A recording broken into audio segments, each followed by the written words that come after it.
Shalom, selamat malam. Salam sejahtera bagi kita semua di dalam Yesus Kristus Tuhan kita.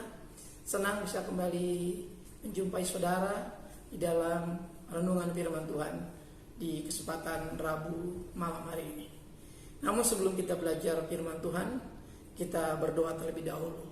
Kami bersyukur ya Bapa Surgawi buat kemurahan, buat kasih dan anugerah-Mu yang masih senantiasa Kau limpahkan bagi setiap kami. Sehingga pada malam hari ini Engkau membawa kami bersekutu dengan firman-Mu di tengah kesibukan, di tengah aktivitas sepanjang hari, sepanjang siang, di mana kami sudah melakukan apa yang menjadi tugas dan tanggung jawab kami.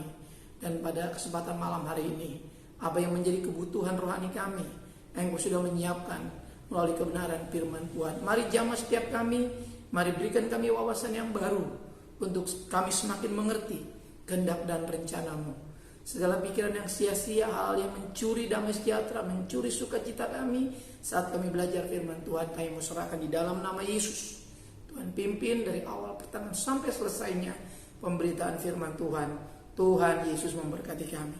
Dalam Kristus kami berdoa dan mengucapkan syukur. Haleluya. Amin. Bapak Ibu Saudara yang dikasihi oleh Tuhan, pada kesempatan malam hari ini kita akan belajar tentang pemberian yang terbaik. Bapak Ibu Saudara dikasihi oleh Tuhan, sebagai orang percaya kita bersyukur kita sudah menerima anugerah, yaitu keselamatan melalui Yesus Kristus, keselamatan di dalam nama Yesus Kristus melalui penebusan di atas Kalvari. Pada kesempatan malam hari ini kita coba mau membuka Alkitab kita di dalam Kitab Maleakhi pasal yang pertama ayat yang ke-7. Kitab Maleakhi pasal pertama ayat yang ke-7. Kamu membawa roti cemar ke atas mezbahku, tetapi berkata, dengan cara bagaimanakah kami mencemarkannya? Dengan cara menyangka meja Tuhan boleh dihinakan.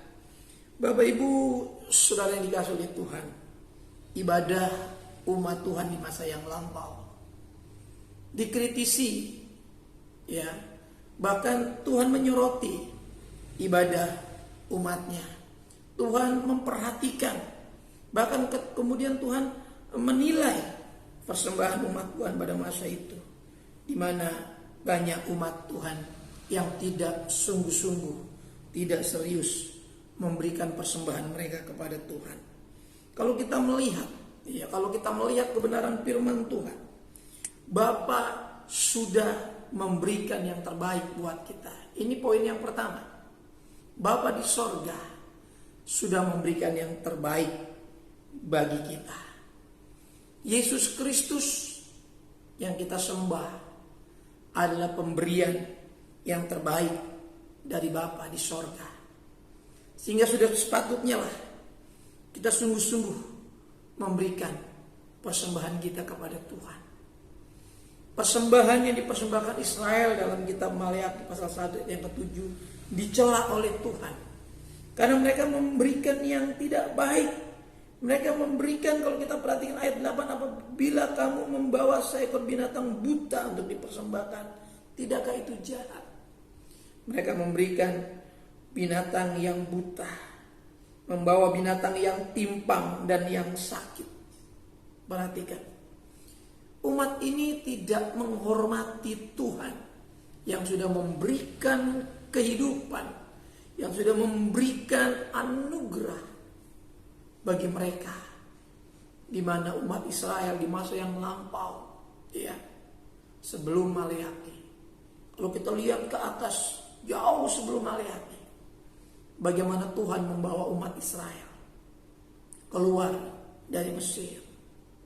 Tuhan telah memilih bangsa itu.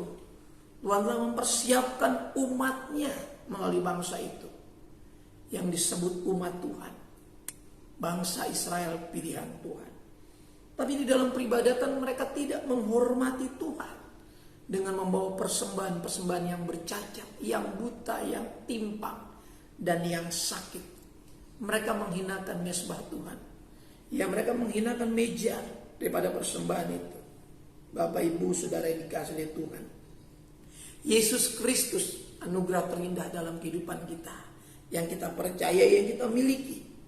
Kalau kita boleh berpikir ya, kita boleh menggunakan nalar kita boleh menggunakan pikiran kita. Kenapa Bapak tidak berikan saja malaikat yang terbaik di sorga sebagai persembahan untuk menebus kehidupan kita? Bapak tidak lakukan itu. Bapak tidak pilihkan malaikat yang terbaik sebagai penebus buat kita. Tapi Bapak berikan yang terbaik, yaitu Yesus, ya, yang dikatakan anaknya sendiri. Ini bahasa Alkitab. Tuhan tidak beranak, tapi dia berikan anaknya sendiri. Ini satu anugerah terindah. Ini anugerah yang luar biasa. Bapa berikan Yesus untuk menebus kita. Itu yang terbaik. Ya, saya katakan tadi, dia tidak berikan malaikat yang paling baik, yang terbaik di sorga. Ya, yang terbaik adalah Yesus Kristus untuk menebus kita. Bapa sudah memberi pemberian yang terbaik. Tidak salah jika Allah Bapa kita di sorga menuntut yang terbaik dari hidup kita. Tidak salah rasanya di dalam ayat 7 ini. Tuhan menilai, Tuhan mengkritisi, ya, bahkan Tuhan mencela persembahan umatnya yang tidak bersungguh-sungguh. Ini juga menjadi pelajaran bagi kita. Apakah sepanjang peribadatan kita sudah memberikan persembahan kita dengan sungguh-sungguh, dengan hati kita, kualitas yang terbaik dari hidup kita? Yang kedua, harta adalah salah satu bentuk persembahan. Harta yang kita punya adalah salah satu, saya ulang sekali lagi, salah satu dari bentuk persembahan. Walaupun ini cuma bagian dari salah satu persembahan, ternyata ini sangat-sangat mengganggu, ya, sangat-sangat mengganggu pemandangan Tuhan. Malah kalau umat Tuhan mempersembahkan hartanya tidak dengan keadaan yang baik. Mungkin kita pernah memberikan persembahan rupiah kita tidak yang terbaik. Saya tidak bilang terbesar. Mungkin kalau terbesar kita masih harus perlu studi lagi. Seringkali kita melakukan persembahan, kita merasa dirugikan oleh Tuhan. Masih banyak di antara kita yang kalau memberikan persembahan, kita merasa dirugikan oleh pekerjaan Tuhan. Ini perlu kita pelajari menjelang kedatangan Tuhan. Jangan sampai kita mencintai dunia dan apa yang ada di dalamnya. Apa yang ada di dalam dunia, harta dunia ini, yang kita juga ikut menikmatinya, seharusnya menjadi satu bentuk persembahan yang berkenan, yang kalau dipersembahkan tidak menimbulkan celaan dari Tuhan. Tapi sungguh-sungguh kita berikan, ya, yang dapat kita berikan kepada Tuhan. Memang seringkali tidak seberapa yang kita berikan. Kita belum memberikan sepenuhnya. Kita sering berkata bahwa kami memberikan sedikit, padahal yang kita terima banyak. Kita sering mengatakan kita memberikan yang sedikit dari berkat yang kita terima, padahal yang kita terima lebih banyak dari yang kita persembahkan. Namun itu pun tidak mengapa sebetulnya, sepanjang itu tidak menimbulkan celaan, sampai kita bisa nanti mengerti, bisa memberikan yang banyak mungkin. Karena barang siapa memberi banyak, dia diberkati banyak, kata firman Allah. Yang memberi sedikit, diberkati sedikit. Itu betul. Yang menabur sedikit, yang menuai sedikit, kata firman Allah. Firman Allah tidak mungkin merugikan kita. Tapi apa yang kita lakukan sepanjang kita memahami firman Tuhan akan berbalik kepada diri kita sendiri. Maka berbicara persembahan ini penting sebagai orang Kristen. Karena orang Kristen ini peribadatannya identik dengan persembahan. Persembahan hidup, persembahan harta, dan persembahan-persembahan yang lain di dalam kekristenan.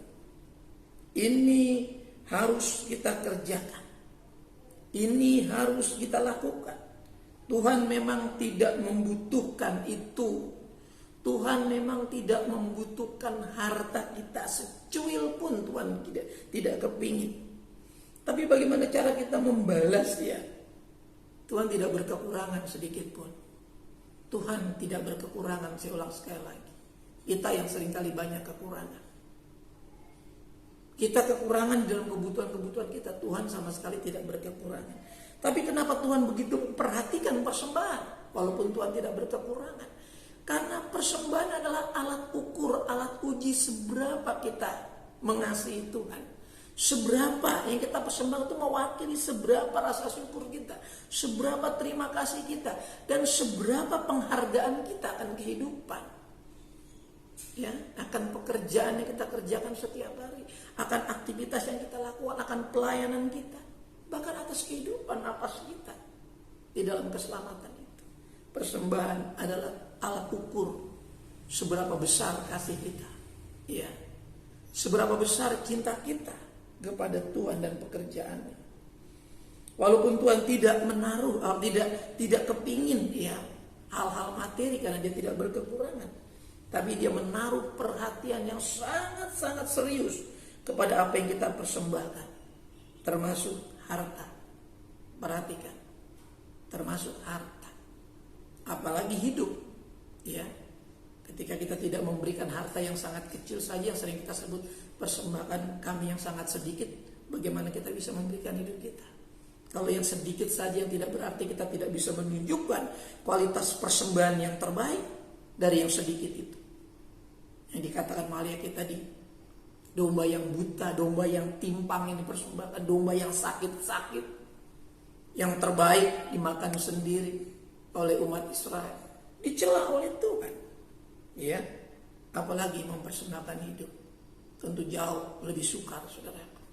Mempersembahkan waktu, ya, bersekutu dengan Tuhan, itu sukar.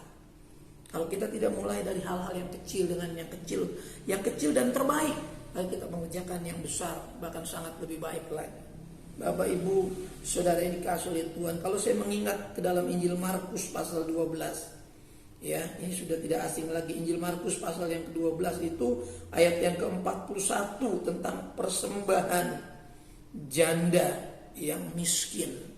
Sekali waktu Yesus memperhatikan di dalam bait Allah, di rumah Tuhan, ke hadapan di depannya ada kotak persembahan, di mana ada orang kaya dan orang miskin, seorang janda yang miskin yang mempersembahkan, ya. Dikatakan dia mempersembahkan sedikit. Dia mempersembahkan sangat sedikit, ya.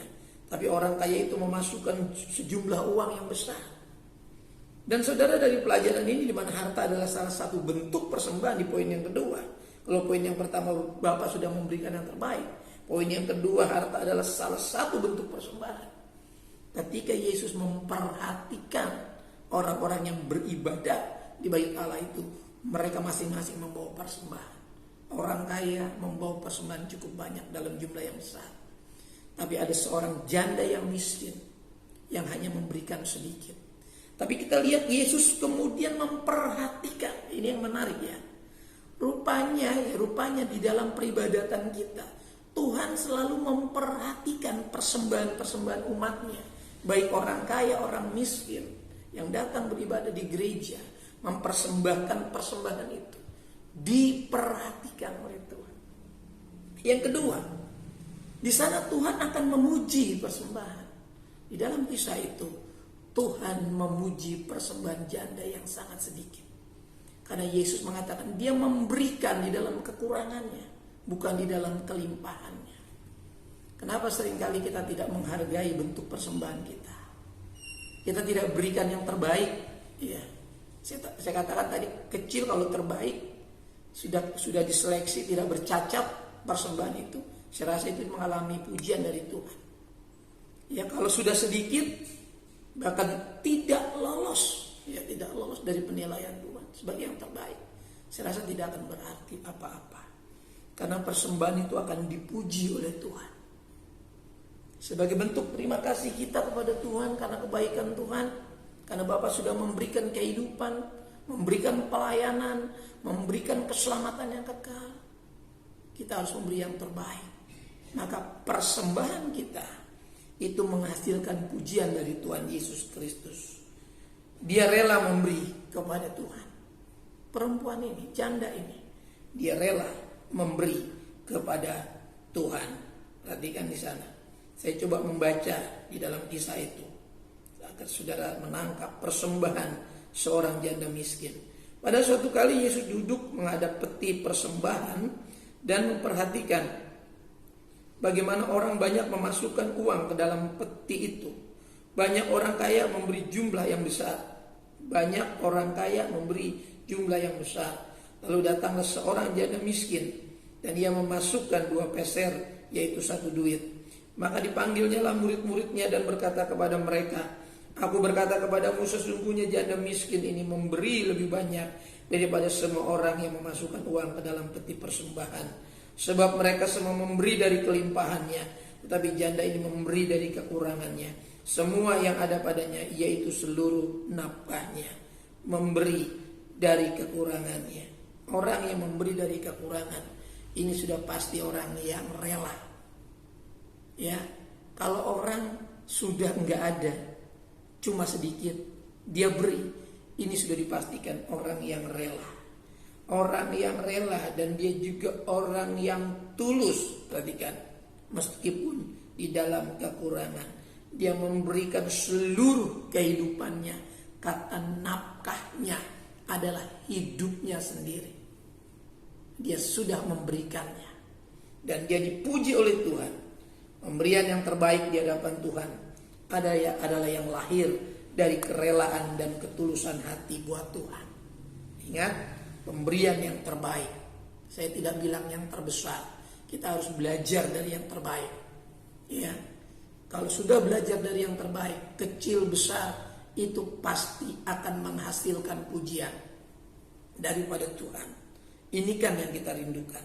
Ini kan yang kita mau dapatkan daripada Tuhan. Jangan sampai apa yang kita lakukan itu menghasilkan celaan daripada Tuhan. Karena Tuhan sangat memperhatikan kita.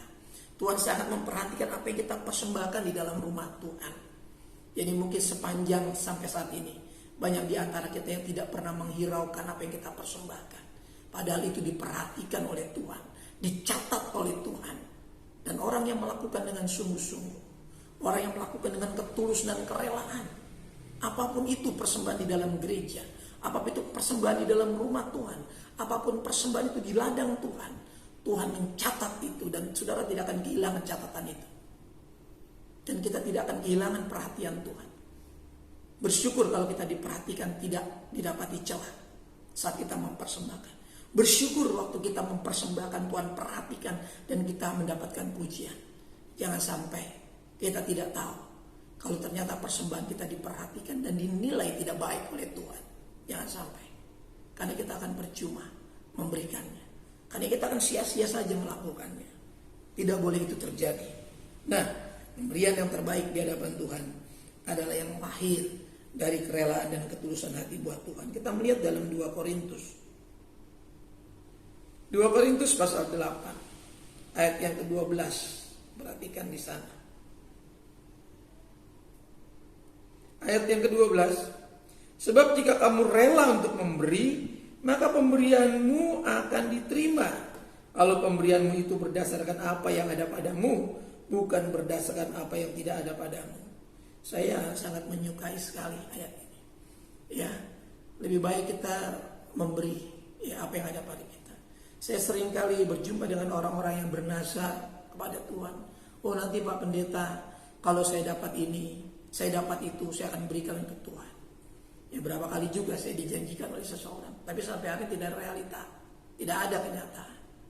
Ya, tidak mengapa buat saya. Tapi apapun yang dikatakan orang di hadapan hamba Tuhan, kata firman Tuhan, di hadapan Tuhan, itu harus dipertanggungjawabkan. Maka lebih baik di antara kita saat ini, kita tidak memberikan apa yang tidak ada pada kita. Kita harus memberikan apa yang ada pada kita. Janda itu memberikan apa yang ada padanya, hanya 1 duit, 2 peser. Itu uang terakhir dalam kehidupannya. Itu duit terakhir dalam dirinya. Dan kalau dia mempersembahkan, dia sudah tidak ada apa-apa lagi. Tapi itulah yang diberikan seluruh nafkahnya. Itulah yang menghasilkan pujian daripada Tuhan. Karena janda itu memberi dalam kekurangannya. Mari, ini pembelajaran penting bagi kita. Catatan Rasul Paulus ya, ini tentang persembahan jemaat dalam 2 Korintus, bahwa sebab jika kamu rela untuk memberi, maka pemberianmu akan diterima. Senang kalau pemberian kita diterima. Ketika kain persembahannya ditolak, kain menjadi panas, sewot, emosi. Dan kita lihat ketika kain sudah melakukan itu. Alkitab mengatakan iblis sudah mengintai, dia siap. Kita berharap persembahan kita diterima oleh Tuhan kalau kita memberikan dengan rela. Seberapapun yang kita bisa persembahkan, mari kita mulai dengan ketulusan, dengan kerelaan, keikhlasan, dengan kesadaran. Percayalah, kita akan bisa melakukan yang terbaik, terbesar, bisa. Tapi sepanjang itu tidak kita lakukan dengan kesadaran, ketulusan, apalagi yang besar, yang kecil saja pun kita kadang-kala dinilai oleh Tuhan dalam keadaan yang tidak baik, karena kita tidak memberi dengan hati yang tulus.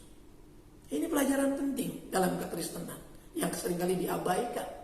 Makanya beberapa kali saya melihat persembahan-persembahan itu uang yang sudah kumel, uang yang sudah dicoret-coret dipersembahkan kepada Tuhan. Persis yang Maliaki 1 tadi, ayat yang ke-7 katakan, kamu mempersembahkan domba yang buta, domba yang timpang, domba yang sakit. Ya bayangkan saudara, sudah persembahan kita nggak terlalu besar, ya maaf, nggak terlalu besar persembahan kita, nggak ada kita yang sampai persembahan miliaran, kan nggak ada kan ya. Kita mempersembahkan dengan rupiah yang tidak terlalu besar, itu pun sudah rusak, udah lecek, bahkan ada coretan-coretan. Itu kita bawa ke rumah Tuhan, kita persembahkan, dan kita berharap Tuhan memberkati kita dengan limpah. Dan kita berharap Tuhan akan terima persembahan kita. Betapa bodohnya kita kalau kita menyelidiki firman Allah ini, betapa bodohnya kita. Kita anggap Tuhan berkenan, kita anggap Tuhan menerima, ya. Tuhan mengenal hati. Lah, kalau yang kelihatan saja, tadi dikatakan dalam 1 Korintus 28 ayat yang ke-12, kita melihat dari hati. Dengan demikian kita belum dicap sebagai orang yang rela memberi. Seharusnya kita mempersiapkan persembahan-persembahan kita sebelum kita datang. Kita doakan, ya. Tadi saya sudah katakan bukan persoalan miliaran atau ratusan juta, bukan. Berapapun persembahan kita setiap ibadah, itu didoakan, diperhatikan persembahan kita itu. Jangan sampai uang-uang yang rusak, uang-uang yang kotor, ya. Saudara bisa memilih uang yang baik, uang yang rapi, ya. Ini simple pelajaran ini, dan ini efeknya sangat dalam, saudara. Karena ini akan dipuji oleh Tuhan, diperhatikan betul oleh Tuhan, ya. Rupanya ini sepanjang ini kita belum serius memperhatikan persembahan kita, padahal Yesus sangat serius memperhatikan ini sejak zaman perjanjian lama. Persembahan itu diselidiki oleh Tuhan, diperhatikan oleh Tuhan. Ya, kita sudah menikmati yang terbaik dari Tuhan. Perhatikan, yang terbaik ya Tuhan berikan, yang sifatnya jasmani, makan, minum, pakai, keuangan, kebenaran, fasilitas, prospek hidup, Tuhan sudah berikan buat kita. Perhatikan, kita melihat di dalam Pengkhotbah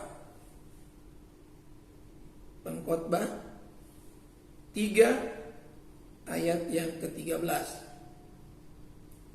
Dan bahwa setiap orang dapat makan, minum, dan menikmati kesenangan dalam segala jerih payahnya, itu juga adalah pemberian Allah.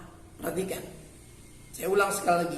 Dan bahwa setiap orang dapat makan, minum, dan menikmati kesenangan dalam segala jerih payahnya, itu juga adalah pemberian Allah. Kita sudah menerima yang baik, pemberian Tuhan.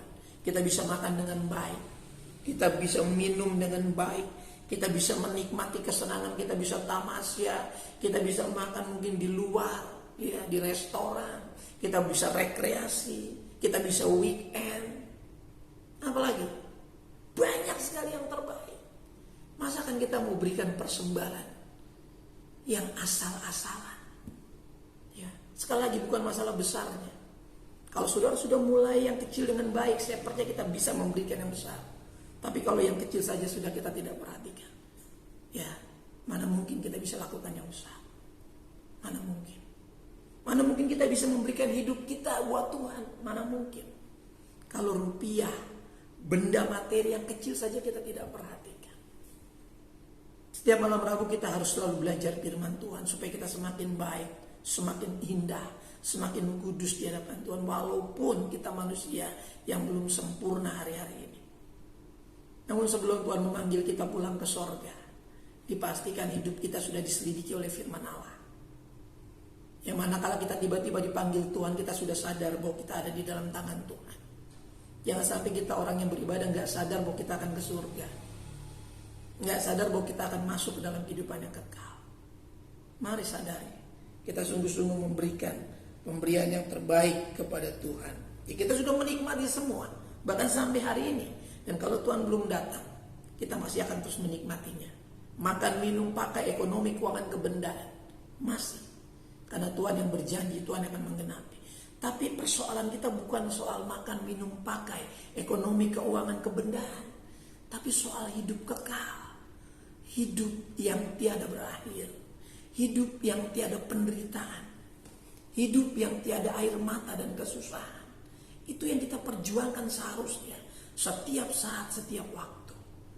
Manakala kita sadar siapa kita sebenarnya, betapa fananya kita tanpa Tuhan Yesus. Bapak, Ibu, Saudara yang dikasihi oleh Tuhan, yang kekal juga Tuhan sudah kasih di dalam keselamatan yang kita miliki. Kita lihat ayat yang terakhir, Yakobus pasal 1. Ini ayat ini sering sekali kita jumpai. Bahkan saya sering sekali mengutip ayat ini. Saya senang dengan ayat ini, saudaraku. Ayat yang ke-17 menjadi ayat yang sangat luar biasa manakala kita membacanya. Setiap pemberian yang baik, Yakobus 1 ayat 17.